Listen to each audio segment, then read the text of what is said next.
You're listening to a Time Machine podcast.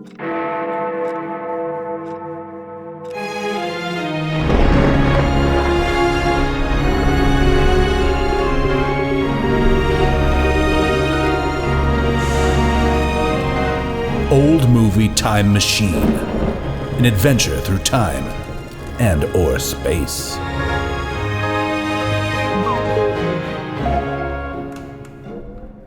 Hello everybody and welcome back to Old Movie Time Machine. On this show, we are using color films made in the old US of A between the years of 1945 and 1965 as windows into the past. And we climb through these windows and we have ourselves a little look around at the world as it was during this pivotal era following the Second World War. And while we do that, we're going to be asking some questions, such as, who are these people that we're watching?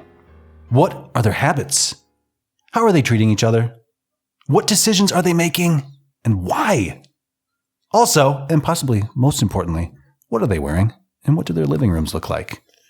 Then, at the end of the show, we'll ask the vital question on behalf of all of humanity.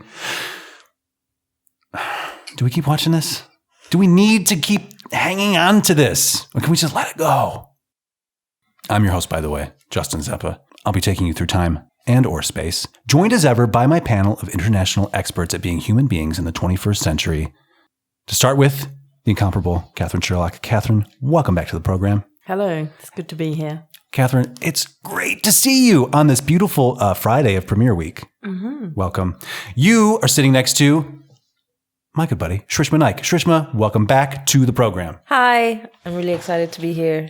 On a Friday, right? On a Friday. Premiere week. You love it. Yes, I do. Sitting next to you, coming to us across the ocean, my sister and yours, Carolyn Naoroz. Carolyn, welcome back to the program. Thank you so much for having me. Couldn't do it without you, sis. You're the best in the biz. You're the best sister in the business. And what kind of present are you angling for right now? I got a list. I'll email it to you. And last but certainly not least, my favorite and yours, Bryndís Reynisdóttir. Welcome back to the program, B. Thank you. Now, you've been away for much of this week. Yes. You actually had to go down to City Hall with the paperwork for this new museum we've been talking about. Yeah. You're the one who's been standing in line. You got your ticket on Monday. You missed North by Northwest. And then they were like, oh, yeah. Well, actually, the line's pretty long, so if you can come back tomorrow, we'll save your spot in the queue. Terrible. And there was some issue then on Tuesday where it's like, oh, actually, we forgot about the ticket thing and you need a new ticket. And you're like, I've been waiting here for 3 hours. I'm like, we heard all about it, you guys. Anyway, we're glad you're back. Today, you guys, it's a very special episode. We're kind of going outside of our purview a little bit because, you know, I set this up as America number one, right? But we're watching an English film today. I believe you guys call it the cinema, right? Absolutely. This is the first Bond movie. This is Dr. No. This is 1962. Katherine is vibrating. She's so excited. Katherine, so does this... I mean, just the words James Bond, does that like send a shiver up your spine? Do you feel something like, does God Save the Queen start playing in the back of your mind or something like automatically, or what's happening? No, not God Save the Queen. I just love the genre. That's all. It's been a part of my Cold War thriller. Yeah, a little bit of espionage here and there. Absolutely, some spycraft. Mm-hmm. Katherine, give me your one-line review of Dr. No. It's the genesis. It's like one of the, if not the best Bonds. It lines up all the others with slick double entendres and modernist baddie pads, cheeky winks and easy violence, Cheeky winks and easy violence. Cheeky winks and easy violence. I think we have a t-shirt, people. I want that t-shirt. Well put. Yeah. Yeah. Shrishma, what do you got? Sean Connery. Oh, all right. Just making a little nest in that chest hair. There's something to be said about the hairy chest because these days it's all waxed and clean and not a Is it? Nothing inside. That's not my world. Yeah, not all of us. Not sexy. Not all of us. I mean, on TV, like you don't really see hairy chests on TV or movies anymore. Everything's really trimmed. I think the last and time well groomed and I want to say like the 80s was probably the end of the hairy, like Tom Selleck in his mustache, like that's a... Wow, that was a hairy man. I feel like Alec Baldwin has made a hairy chest appearance in the 2000s. Oh, okay. I'm glad we have an inventory happening here. The hairy chest you guys can appearance. collect this data for, they want to know. They want to know. Collect the fur balls. Yeah. I mean, I appreciate a nice hairy chest. Could be a drop. I don't know. I do. Carolyn, one-line review of Dr. No. Dr. No is a Dr. Yes. Well put. Bryndís. I would like to say, to me, it's like Barbie and Ken. Oh. It's like standard man, standard woman, or like ideal man, ideal woman? In that era, I think. I don't know. To me, it was like what I thought was, it's boring but watchable. It's boring, but what? Well, there it is. Yeah. Like it's slow. It's not the explosions that we are used to today. Yeah. But yeah, to me, it's like what stood up was like, oh, that's Barbie and Ken. Okay. The Bond girl and Sean Connery. Okay. Ursula Andress, yeah. And mine is walking, while useful for getting from one location to another, is not particularly cinematic. They get better at this. Guys. They get better at a lot of things. There's so much walking in this movie. Walking around again. Hey, parking the car and walking away from the car. I will watch Sean Connery in this particular All right. He can park my car anytime. Wow. Can he just take his shirt off while he's doing? Yeah. Just a few more buttons left. All right. We open with the three blind mice, who are these three gentlemen who are apparently blind. We are led to believe that they are blind. Yes. They walk around with sunglasses on and canes. And they end up shooting a British agent and loading him into the back of an old-timey hearse, which is, they shoot the guy, the hearse pulls up, they chuck the body in there. I'm just thinking, like, that's great service. Like, why not leave the murder out of it? Just be a on-the-go hearse service. Like, they're responsive. That's a business. Yeah, sure. Could be. Dial a hearse. Good timing. Exactly. Because Very good timing. they're right there. They're ready to do that take service all for of you. your To hearse take that. needs. Yeah, absolutely. We then go to this house where we find a lady who opens up a panel that is actually Secret agent lady. Oh, yeah, she's a secret agent lady who knows where the hidden panel is, and it is behind some fake books. And there we have a spy radio. And everything at this point is moving along at a great clip. I was really impressed with like the speed of like, okay, these guys shooting this guy, hearse pulls up, body's gone. This lady comes, she's doing spycraft. She knows where the radio is. I mean, this is not even the 5-minute mark. And, she's getting killed as well. So we've got 2 deaths. They're stealing folders. One of them says crab key, mystery. The other one says, Dr. No. who is that? What is that? We then go to, Catherine, brace yourself, foggy London. Because before they were in Kingston, Jamaica. Which we didn't know. They were just somewhere, some exotic location. Didn't it say that they were in Kingston? Did it? I don't know. I don't know. I feel like I knew they were in Kingston, Jamaica. Well, I mean, we do go there. We see all these same Eventually we things. go Yeah, there, yeah. right? Okay. But you felt like the vibes. You were just Right. like, yeah, classic Jamaica, right? Right. I love this because a pet peeve I have of modern movies is they're always telling you where you are. It's like you were showing me Big Ben and you're like, London, England, planet Earth. I get it. I know. Yeah, I know. I'm not dumb. I'll put it together. They don't do that here. But, some people are dumb. They really are. And that's why they do that. Because they got to get the dummies. The dummies have the money. I don't.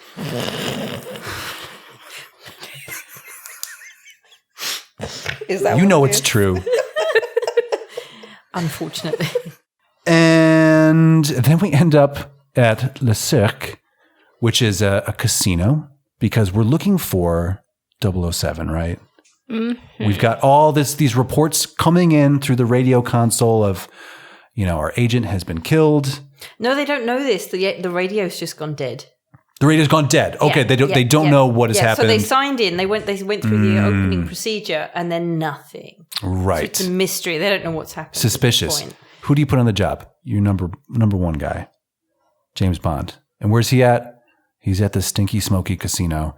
Look at that ashtray, my friends. It's gold. Hideous.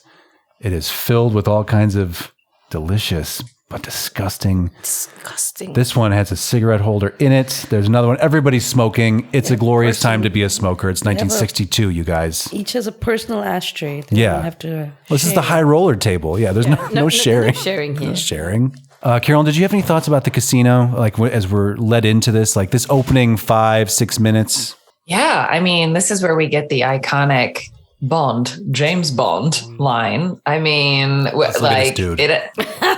This guy, the casual way that cigarette. This guy is smoking like you read about. Like that's how you're supposed to smoke a cigarette. Yeah, because any woman in her right mind would like to be that cigarette hanging out of Sean Connery's mouth. Jeez, how many hours of this?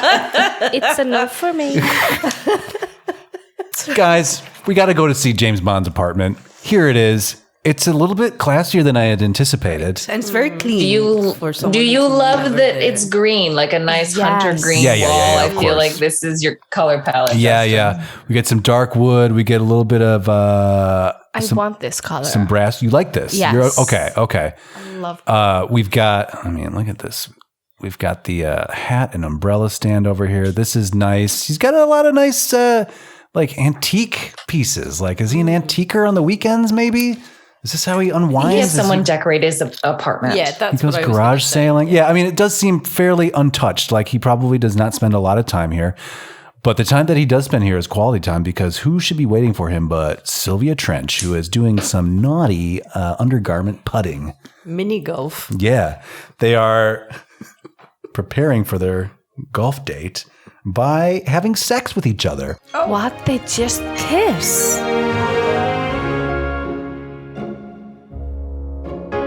So first of all, we should just note right now, we got a phone call from the county recorder's office about the paperwork that we'd spent so much time, but we spent all week down there. There was a phone call. Shrishma's gone down there to go check out the paperwork, see if we have to refile it, see if they got the carbon copies filed in the right spot or if there was a mix-up or something like that. It's a whole administrative nightmare. You guys, the red tape to get the boom room established for you guys at home to come visit.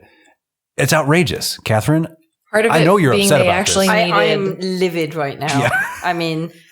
I'm not sure we've helped ourselves with all of the name changes, but like now things will go smoother. Now that you mention it, we did just make the decision of what to call it. Maybe this is for the best, you guys. Maybe this is what we need to be doing.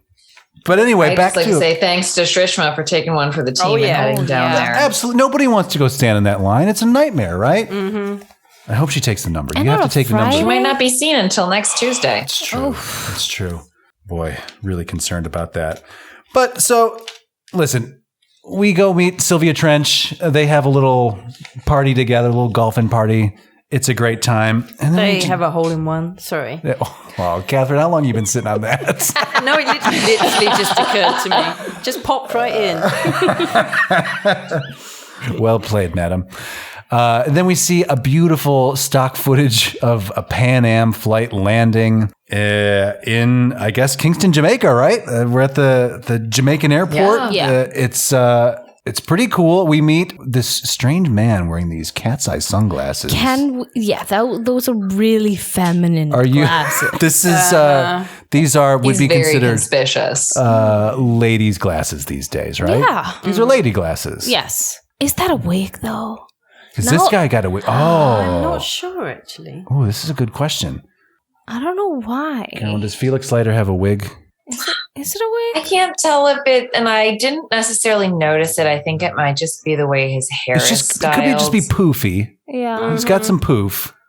It's also, we're talking the era of the Kennedys here, and there was a lot of poofy hair like this. That's true. This is Jack Kennedy in hair. A governmental type of way. This is very JFK. This is Camelot this whole hair. look. Yeah, it's true. Because the suits at this time are all very straight. There's not a lot two of them. They're very clean. Yes. Yeah. So then looks like it's been teamed up with some extravagant hair and glasses. Yeah, he's very, so we're talking about, his name is Felix Lighter. He's an American. He works for the CIA. He becomes a recurring character in the Bond movies. Again, we're just establishing the formula of what makes a Bond movie. Mm-hmm. So he will show up, played by different actors throughout the series. Jeffrey Wright most recently. So Bond goes outside. He finds himself a cab waiting for him. Mr. Bond, we've been waiting for you. We're going to take you to the government house. Now, of course, Bond is a real spy, so he is suspicious of any characters that he was not told about ahead of time. This is a smart spy.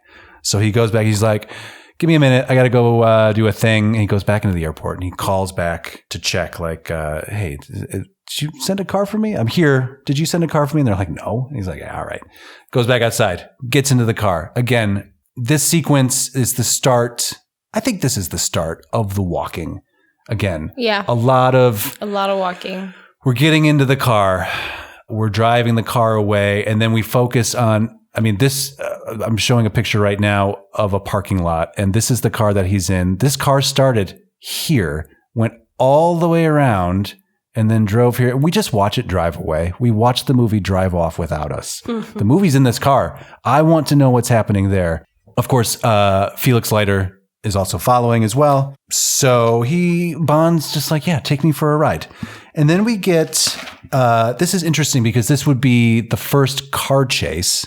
Curious because he's not driving. It's the first car chase that's actually chauffeured by somebody else, which is kind of curious. But he is followed by some shady characters, and they drive very fast, as a car chase will do, and they eventually pull off the road, let the car drive by. And I just wanted to focus on this beautiful tail fin of this car. That's so beautiful. We talk about these cars. This is a Bel Air, Chevrolet Bel Air, 1957. This was made in Flint, Michigan.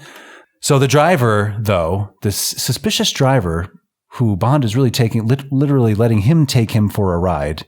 He's fine with it. Yeah. But the driver pulls a gun on him. And Bond, of course, uses his spy skills. And he chops it away with karate chop authority. And throws him from the car one-handed. This guy really gets tossed. So James Bond is very strong, very agile, right? We learn this about him. So the guy gets up a few times. He keeps going at him, but he is eventually completely defeated. And Bond just not sweating at all and just lays a now talk on him. Just makes him talk. But the guy first is like, yeah, okay, I will do this, but please let me have a cigarette first. And of course, it's 1962. You got to give a man a cigarette if he asks for it, right? Yeah, even if you pulled a gun on you, it's like you got to be polite. It's just the gentlemanly thing to do, right? This is a society. Mm-hmm. Guys, the war is over. We're trying to keep it together here. But of course, what's in that cigarette? Cyanide. Cyanide. And this guy, he drops like a stone. Bond is fine with it because, again, he is a professional spy and also probably something of a sociopath himself. So he's cool with it. Just takes the car, drives over to what is known as the government house, which I imagine is some kind of ambassadorial place. It's also known as an embassy. I guess that's the term. My mistake. It's the UK outpost in Jamaica. I'm just looking at Catherine and she's like, yeah, I don't know. It kind of felt like it was more like just a hotel, but I don't know. But there's that big office. He goes into this enormous office. He meets someone there. And he meets a fellow Englishman there. Mm. He pulls up in the car with the corpse in the back seat, which is very funny. And he's like, here, park my car. And everybody's sort of like, yeah, oh, dead body. But he's not sweating it. He's got a meeting to go to. So he goes and he meets his counterpart. He shows them the cigarette and they're just like, they can't believe that they would hide a cyanide. They're just like, oh, wow, imagine that. I didn't sign it. I'm just like, well, what else would you do? What will they think of next? Yeah, right. Keep it in the cyanide box, I guess. So they go and they talk about how they're trying to figure out this interference that's coming from the islands that's messing with the American missile program. Americans, of course, our major business at this point is splitting the atom, testing our bombs, shooting missiles up at the moon. This is what the United States is up to. And this is why it's a great time to be alive in the US of A. If you're a white person, of course. Yes. Of course, it's a classic. And a man. If you're a white person and a man. Mostly and a man, yeah, absolutely. But females are fierce in this movie. Like, there's some baddies. They have some agency. Yeah. They're making their own way in the world. But nothing has changed about the men being like, oh, I just take you with me. I'll put you in my pocket. I will do whatever I want with you. Yeah. But apparently Sean Connery is that good. So they just give in. I guess so. I think that women are willingly going with Sean Connery. I feel like, I mean, I would. Yeah. Well, the vibe I'm getting from around this table does bear that out. They go to Strangway's house to investigate. And we find the radio and all this. Yes. We also find the receipt for dun dun dun geological analysis, which is something. Don't look at me. So Strangway's crew is like, well, yeah, you know, he's always talking about big game hunting and things like this, and his secretary and his recent love of fishing. And it turns out he's been hanging out with this guy called Quarrel, spending a lot of time with him. So Bond's like, all right, well, I don't know why you guys are not following up on this, but I am the spy. I will do this. So he goes to meet Quarrel, who is another cool smoker. Now, I want to say right now that boat painting smoking is one of the coolest brands of smoking that you can do. Look at this guy. I think the key is great. It's the handlessness. Like they're just holding it in their mouth. There's no hand action. Yeah, it's just this is a part of my head at this point. This cigarette.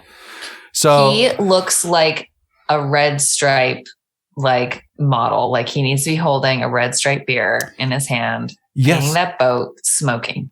Yeah. He's ready. He's there with the red shirt and the white pants. Well, and soon enough, I think, isn't he thrown into a bunch of Red Stripe crates? In the very near future. Like, actually, yeah. Product placement if I have ever seen it before. Yeah. So Quarrel's like, yeah, I can't help you. It's crazy. I don't know. And he walks away.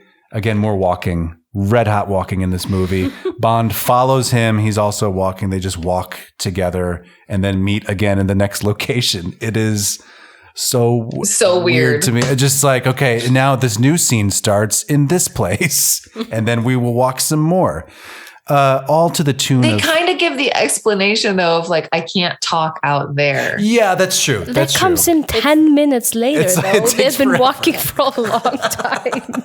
To the sound of Underneath the Mango Tree, which is a theme that haunts this movie repeatedly. Doopy, doopy, doopy, doopy, doopy, Underneath the mango tree.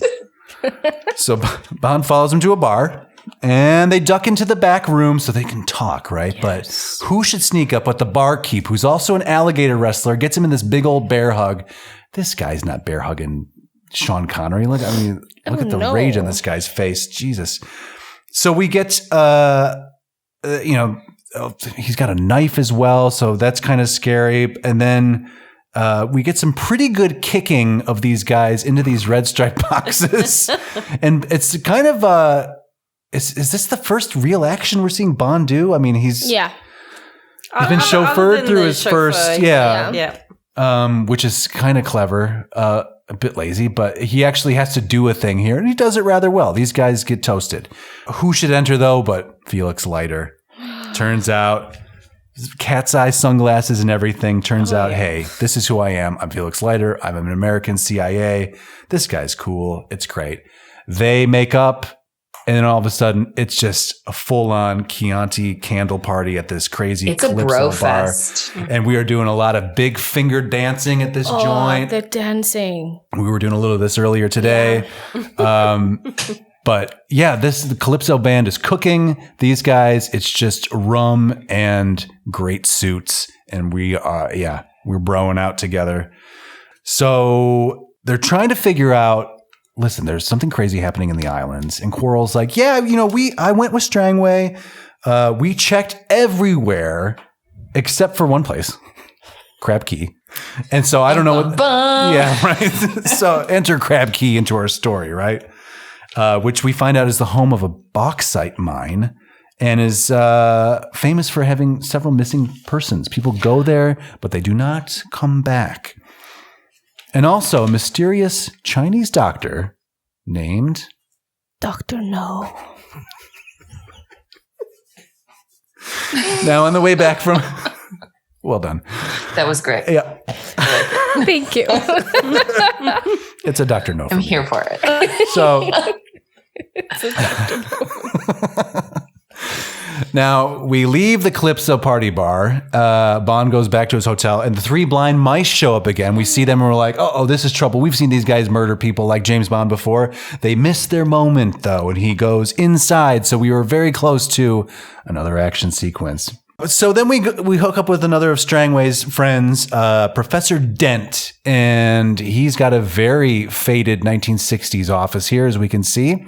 The sign on his door is Professor Dent Inquiries. So he is a professor of taking questions. Yeah, just any questions? I will try to give you an answer, or I have no answer. I just specialize in inquiries, taking them. Perhaps this is just the office where he takes the inquiries, and maybe he has another office for answers. I like that explanation. I would like to take that. I think that's reality. Which office do you go into? Yeah. Start with inquiries, and then please join me in my other office across the hall. Answers. Answers and responses. So it turns out that Strangway had brought this fellow his samples of the rocks that he and Quarrel had gathered on their exploration of the islands. See, I think they must have gone to Crab Keys, because I think these samples were from Crab Keys. Yeah, that's true.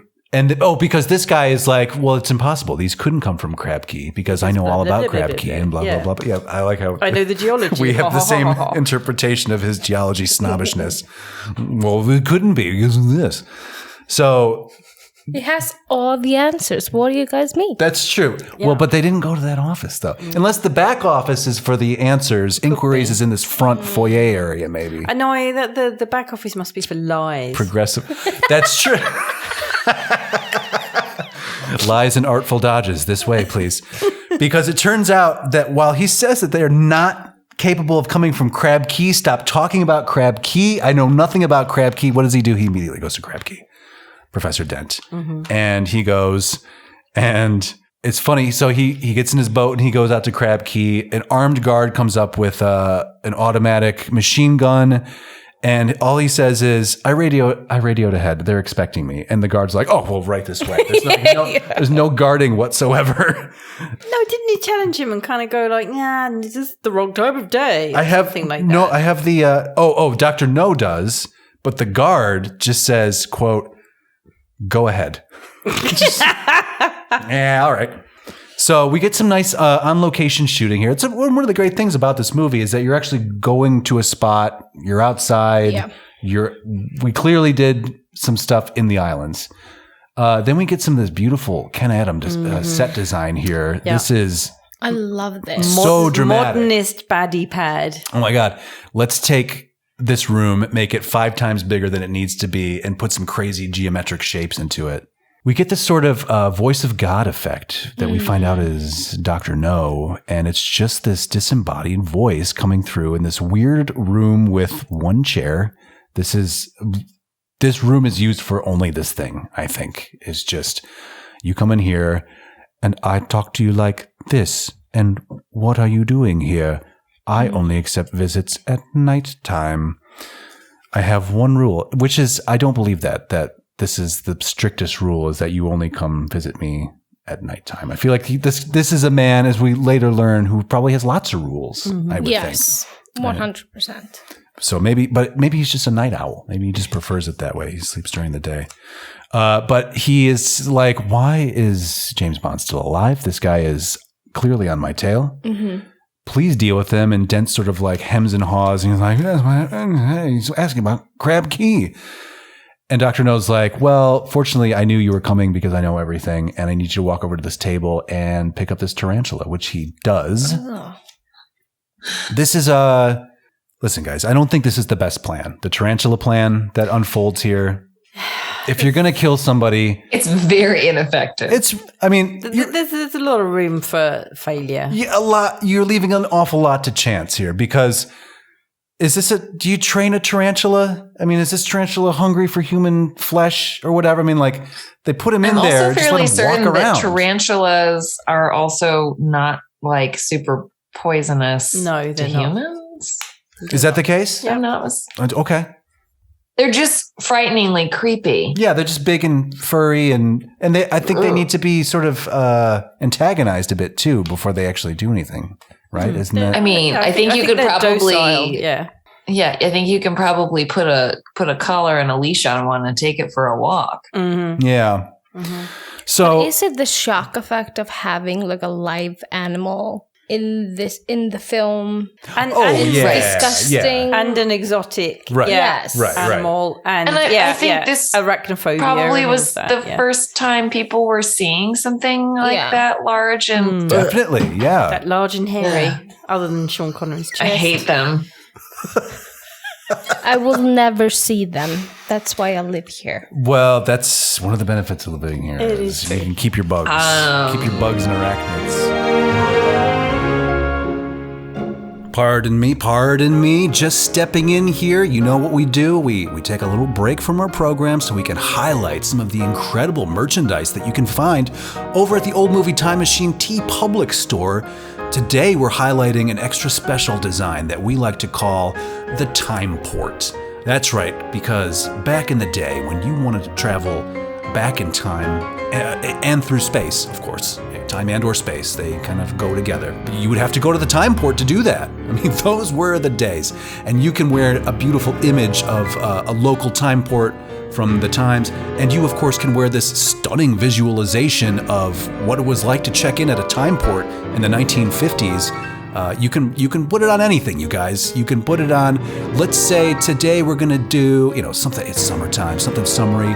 One of these fancy baseball shirts, the ones I'm talking about, look like they're kind of from the 70s, and they have the sort of 3/4 colored sleeves. And it's something you could wear for your softball practice, which is definitely where you want to wear the Time Port design. So please go check it out. The link is in the show notes. Everything that you get from the TeePublic store goes directly to supporting us, an independent podcast. We don't have some sugar daddy throwing monies at us right now, so we need your help to keep this thing running. We would appreciate it, and we'll thank you, as I will right now. So thank you. Back to the show. So Bond returns back to the hotel. He goes night-night, and the tarantula crawls into bed with him. And it's, look, it's an early just special. Wants to nestle in his chest hair. Yeah, that's all it wants. Yeah, sure. It's warm. Snug. It's a warm little nest for him. This is an early special effect. They put a piece of glass over Sean Connery and let the thing, so it's not actually touching him. I think you can see a little reflection. You can definitely see it at some point. When it's over the pillow, especially, it's like, that spider's not on that pillow. It's clearly floating over it. He kills it with his shoe, spycraft, as a spy would do. There's also probably a telephone in that shoe, if I know Q. But this day and age, they would just have him shoot the tarantula. Yeah. Probably. Yeah, they would. And probably that would be a little bit more exciting to watch. But the shoe is kind of fun. I think he did it with his slipper. Oh, was it? Well, I'm pretty sure there's no tarantulas were harmed in the making of this movie. Like clearly it was behind the bed. We didn't see him killing the spider. What I loved about the scene though was the highly overdramatic music and how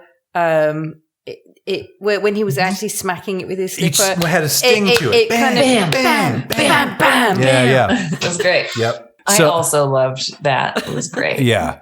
At this point, he's running out of patience, old James Bond. He's like, look, he goes back to Government House. He talks to his buddy. He's like, everybody's talking Dr. No and Crab Key. Everybody's telling me that it's not Dr. No and Crab Key. I really think I need to go see Dr. No and Crab Key. I think everybody's being a real wimp about this. I'm going out there. Okay, so then it's more parking and boating out to Crab Key, and then they go to bed. There's so much and we've said this about some of our other films in opening week, so much travel time. Like Americans, I feel like are obsessed with getting from point A to point B. How does that car drive? Oh, it rolls like that? Okay, great. Okay, cool. I don't know why, but they're obsessed with transportation. Second of you getting out of that boat. But isn't it also just like James Bond is based on a novel? Yeah.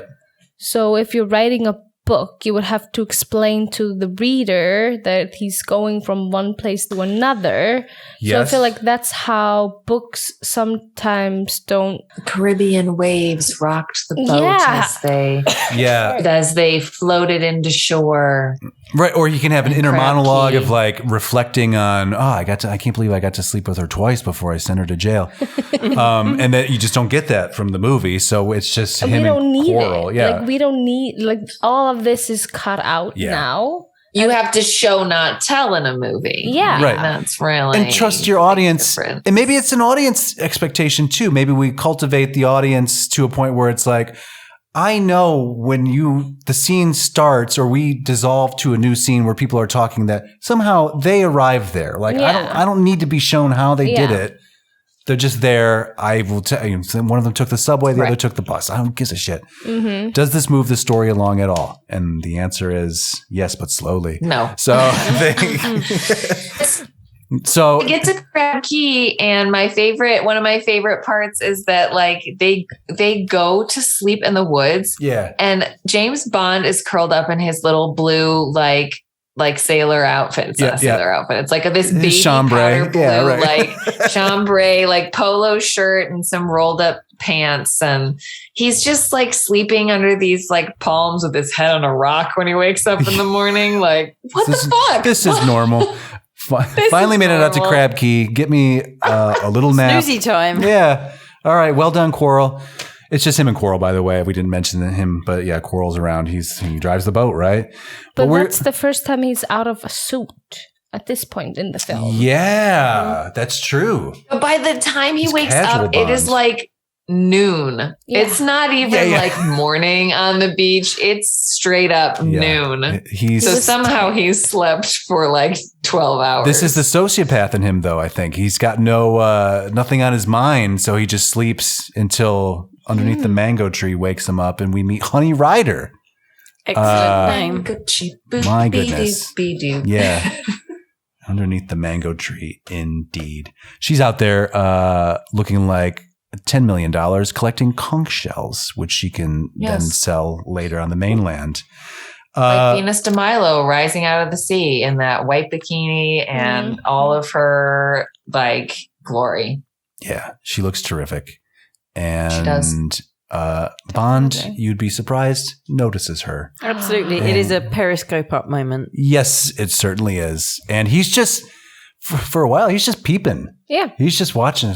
He's creeping. Mm-hmm, yeah. And she is living her life, doing her thing. She carries a diving knife, which is also kind of cool. Kind of amps up the hotness to a certain degree. And while they're out there, though, a boat pulls up and starts shooting at them. So we've got some action, people. Yeah. This is a spy movie. A little too long of a scene, though. Well, and then also kind of anticlimactic. Yeah. Because it's just like, they don't actually know we're here, so just stay down. And then the boat just leaves. We'll come back. But Honey is also talking about this dragon. Yeah. There's a dragon out there. She knows. So they then start to make their way through the island. They're trying to avoid the tracking dogs, which are now hot on their heels. A guard comes through. He is, I note here, water walking. He's wading through water, more walking, just in the water. And he is very quietly killed. James Bond does have a license to kill, and he uses it. Honey was not happy. No, Why did you have to kill him? What is happening? Who are you people? What is this? And as they proceed, it's the first time James Bond has run into anyone with a conscience. Yeah, right. To kill him. Why are you questioning this? This is normal. So they just keep walking through this island, more walking into past the danger, do not pass this point sign. So something is amiss here. Remember that this is Crab Key, people. People go there. They do not come out. Mm-hmm. Coral rolls up talking about the dragon again, and we're back in Fantasyland. And it turns out... and Bond at this point has had enough of hearing about the dragon. Yeah. He's like, just take me to this dragon. You're out of your goddamn mind. Let's figure this out. There are no dragons. What is happening? And he's not afraid of the dragon. No. He's ready to, it's to walk okay. to the dragon. He doesn't believe it exists. No. So it can't be what they think. No. And it turns out that the dragon is actually a tricked out tank with a flamethrower on it. I laughed out loud. I'm sorry. It was so awful. It was so awful. It was not what you were expecting? This thing was not what you were expecting? It's not even scary. They painted some teeth on it, though. Now it's not scary. But I can't be at the time, scary at the time, though. You think so? Mm-hmm. Maybe it was always lame. I don't know. But that's quite a lot of fire. Yeah. It's a good flamethrower. It's a good flamethrower. And also, you can't really see it, but that's Quarrel roasting in those flames right there. Yeah. He died. Yeah, he gets roasted, sad. and it's War of the Worlds level. No pity. We're just killing you, and you're gone. You're out of this movie. Goodbye.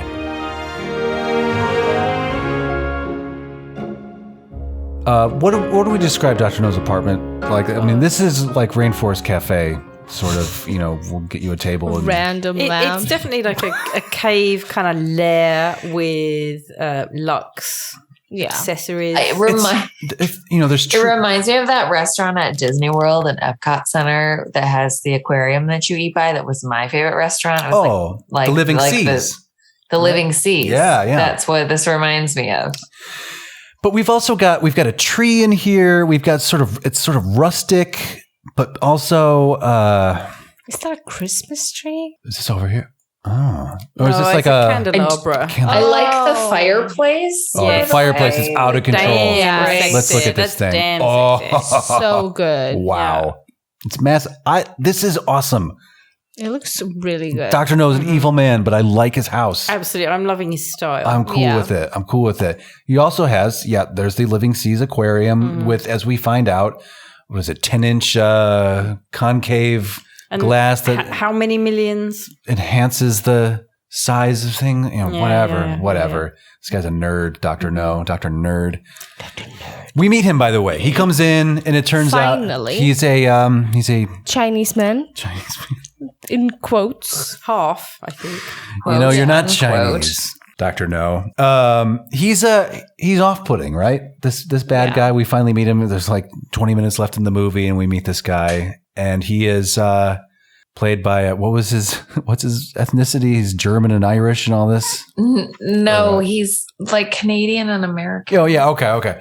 And then we find out. So there's like a one-off line where he's like, "My father was a German missionary," something like that, and his mother was Chinese, so that's how he ends up being Chinese, but he's clearly wearing facial prosthetics. Yes.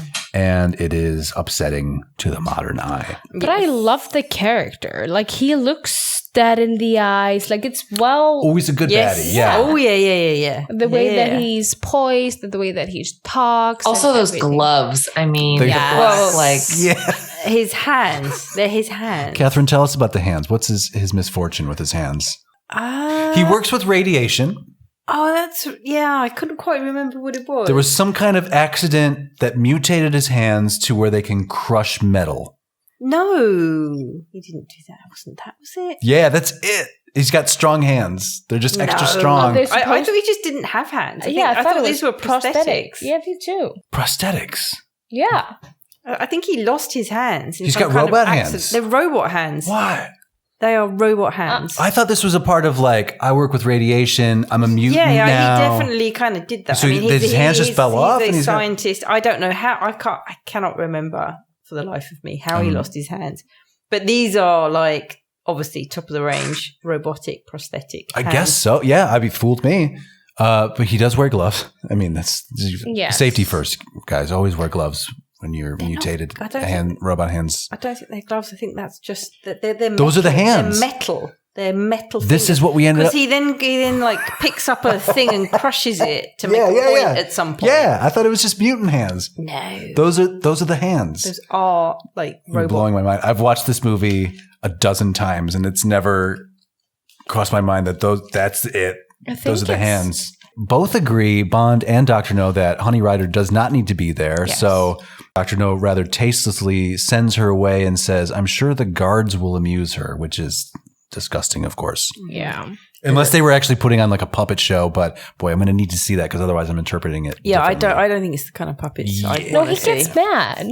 Bond. Oh yeah. Yeah. Yes. it's bad. He's protecting of his honey. I forgot what her name was, and I always heard him like call honey. I was like, that's a bit disrespectful. They just started dating. Yeah, right. Like she's not a honey yet. Pet so names already? And her name you guys is honey. just started. So, did she agree to this? Maybe she wants to be a baby or a deer heart or something. Sweetie. She should. I'm more of a sweetie. It turns out that Dr. No works for a gang of super criminals called Spectre. Spectre, which stands for something. Look it up. It's on Wikipedia, guys. His hands can crush metal. He also mentions that he thought that maybe Bond would want to join their little party crew of bad guys. Yeah. Bond is then beat up and thrown into a cell. It's a terrible prison cell. He immediately escapes. Yeah. Like immediately. He gets a little electric shock. I mean, that vent Zero challenge here for him. Man-sized. Why would you have a vent so It doesn't make any sense. Dr. No should be suing his contractor because this is the most shoddy prison cell I can think of. But he crawls his way out and he ends up in some very hot water duct work. Yes. They make it a little bit harder for him. Like he has to improvise. So yeah. So he, kicks through some more grates and he finds himself a little outfit. And we are in another beautifully designed Ken Adams set. We get a real leisurely tour of this entire space. We're seeing all of these different sections. Bond finds himself a little jumpsuit. Lots of great signs here. You always have to have an abandoned area sign at the ready for when you need to exit a space. You need to learn. Yes. It's big. It's big. You leave this way. Also, there are a lot of different kinds of radiation in the world. There's the radiation that we share, also known as public radiation. But if you want personal radiation, you need to check for it, right? Yeah. So right there. They have a station for it. Yeah. It's clearly marked out for your convenience. Huge look at these copper chef stores back here. These are nice. All right. These hats these guys are wearing, we have a world domination globe so we can see which part of the globe that we're actually dominating at the moment. Some of these guys have inflatable bodysuits. Some of them do not. I'm very curious about some of these have different colors, these radiation suits. I just wonder if there's like a hierarchy or something like that. I mean, this is just plain plastic. You could tear through this with nothing. I think he's got his own oxygen supply. The others don't need it. Yeah, he's got a pipe. He's got a further hose. away from the. Well, I mean, he's like right over the pond or whatever the hell. He's also minding the danger levels. Something very critical to really important. Villainy. Isn't it also important that they have a sign that says that the reactor is on? Well, is it? I mean, I like to know if it's on. Sometimes you can't hear it, so I like to visualize. Yeah, exactly. So I think that's a good. It's good to know because you're not going to get accurate danger level readings unless the reactor is exactly. on. And that it's a very large visual factory. I think is going on here. Yeah. You're very, very clear where the danger level is. They're thinking health and safety. I'm very. That's impressed. the thing. If I'm in here, actually doing an audit of their health and safety practices, they are getting gold stars. Oh, absolutely. This is 5-star OSHA work here. I mean, they've got also railings. Oh, come on. Absolutely. So many railings. Absolutely. Great for throwing bad guys over, but also great for keeping people on there, too. Safety first. Yeah. Dr. No is not running a slipshot operation. This is no. a He's lot of money went into this. Taking care of his henchmen. Yeah. This set was done in a couple of days. I think that this is where we show it's a big room, yes. Yeah. But everything that's in it, shows how low the budget is. Yeah, because these... Even though we have buttons, yes, we have a lot of buttons and we have screens in the control room. Yeah. But you can just see, I think it's supposed to be marble and it's a huge room. But we only have 10 actors in this, which means budget. Yeah. And it could also mean an efficient processing, Oh, they just streamlined to a point where they don't need. We just need 5 desk chairs. Yeah, they don't need more people. And a fish finder. So we get a lot of this. I mean, Dr. No, of course, he gets the full clear plastic bucket hat. I want to know how that does not fuck up. If you were shooting this, because it looks like just like plastic. You know what that smells like too? Like those inflatable pool toys. Oh, yes. That's what it's like a beach ball smell. You know, it just smells like beach ball in there. Anyway, he is attempting to do his missile interruption thing. We get this shot of this adorable. This is it. This is the evil bad guy device. Is this little satellite dish that pops out of the bauxite mine? It's pretty funny. This would be a model, of course. We've seen the mine, but this looks to me to be a model. This should be like. Is this a toy boat? Yeah. That should be fixed in like production. Like you should magnify this. Do it from below so it looks bigger. Yeah, there are definitely angles that can make things look bigger. The angle of the dangle, right? This whole part of the movie is like, I'm watching it going, this is why we have Austin Powers. Sorry. It's you know. It's a bit Austin Powers, Yeah, it certainly is. I think maybe this is just where the money ran out. This is like the movie's almost over. They're like, God, we've got to build this set. Oh, I forgot. Hand me that shoebox and that orange spray paint. We're just gonna do this now, guys. I mean, especially when they've dressed both Bond's apartment up like super nicely. Yeah. And Dr. Spock. He looks like Spock to me. I don't know why. Dr. No.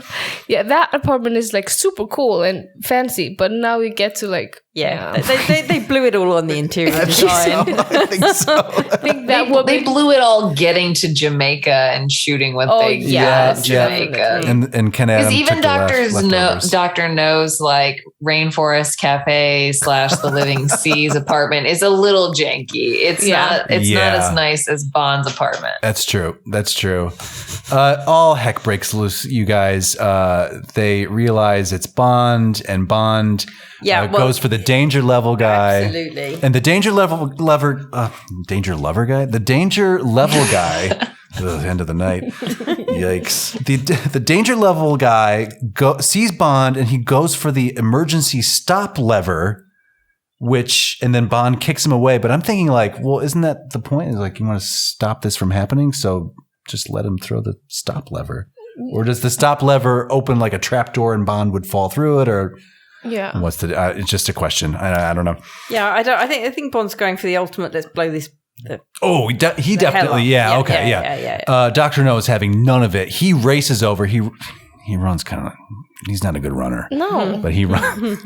Maybe it's the prosthetics. I don't know. The gloves are too heavy. His robot hands. It's the little suit he's in. Maybe it's like a little tight in places. Who knows? He's heavy-handed. They get into like a big old slap fight with his robot hands. It's so pathetic, though. And it's really bad. It's really bad, and it's the final scene. You're like, this is the finale. Isn't this better? And then he just kind of splashes down and melts into his reactor water. Well, this is where his the dexterity of his robot hands fail him. Yeah. You think he would have been able to claw his way out? Yeah. No, not at all. Because he hasn't got the. No, if he had though, you think he would have been able to make it out of there? You don't know. But he clearly cannot with his robot hands. And he's like, oh no. And he just dissolves. And it's just like the scratchy on the metal. That's right, with his super hands. After that, Bond is just punching people at random, just trying to get out of this space. He's got to find his girlfriend, Honey, right? Yeah. And he does. She has been strapped to this ramp in this water room and left to drown. As the tide comes in. And they took her pants off. Yes. Oh man. She did not. She was wearing pink pants. Oh boy. But when he found her. She was just wearing the top, so she was, which is like a very short dress. Assaulted again. Yes. This character. All right. Thanks, Dr. No. Mm-hmm. And then they escape and the island explodes.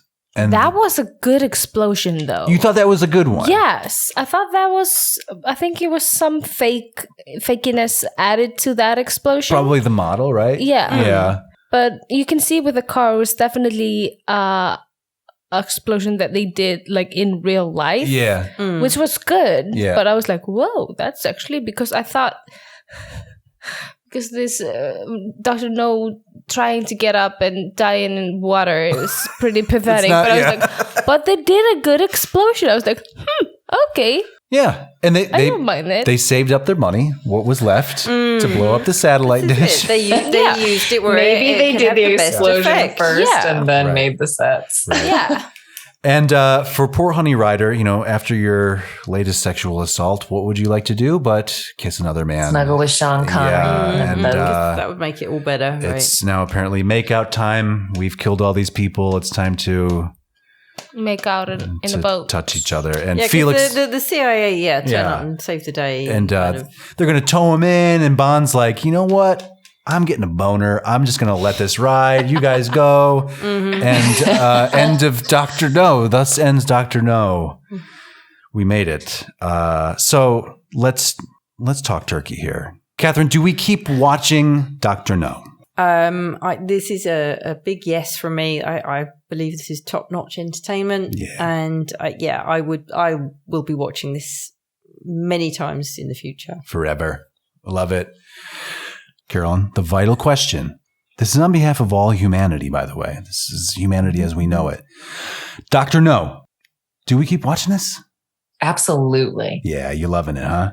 I watched it twice and I've seen it before and I Yeah, still sure. watched it twice this week to just really get cozy with Sean Connery in there. Okay, great. When would you, so you are recommending for everybody to check this out. When do you think is the perfect time for them to watch this? Paint me a picture. Is it Thanksgiving? Is it I was going to say in their life. Wednesday morning? Is it? Yeah. I think anytime you want to be entertained. I do think at this point, it's fun for the whole family because there's not gratuitous sex and or violence. It's rather like 1960s version. Yeah, it's pretty soft. So yeah, holidays are not a bad time to pull out all your Bond movies and cycle through them. Okay, great. Bryndís, do we keep watching this? I don't mind it. I love Bond. I think we're all a fan of the Bond films. Yeah.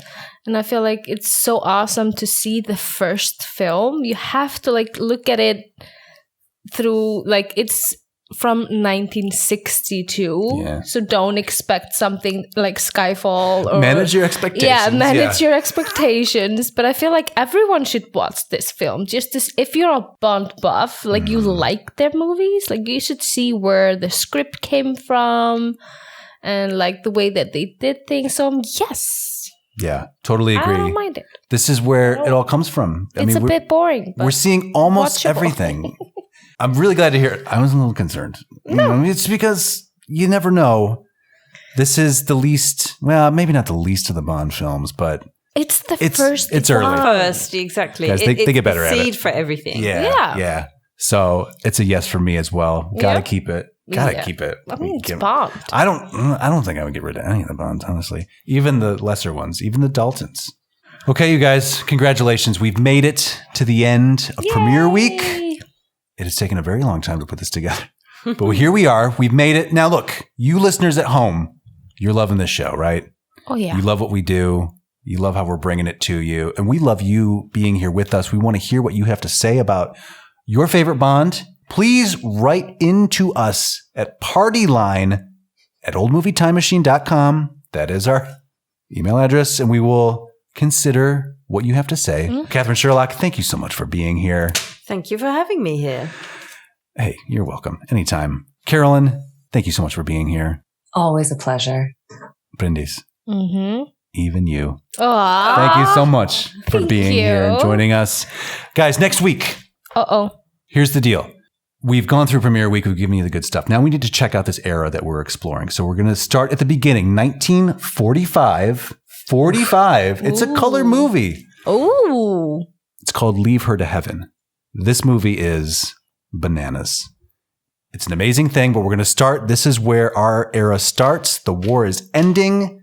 This new era begins. We're going to be there. So we will see you there next Wednesday on Old Movie Time Machine. Last question, Shrishma. Yes. Dr. No. Yes. Do we keep watching this? Of course. Do we? Absolutely. This very one. I loved this movie. I Did thought you? it was great because I just enjoyed it. It was James Bond, so clearly I had that nostalgic connection to it.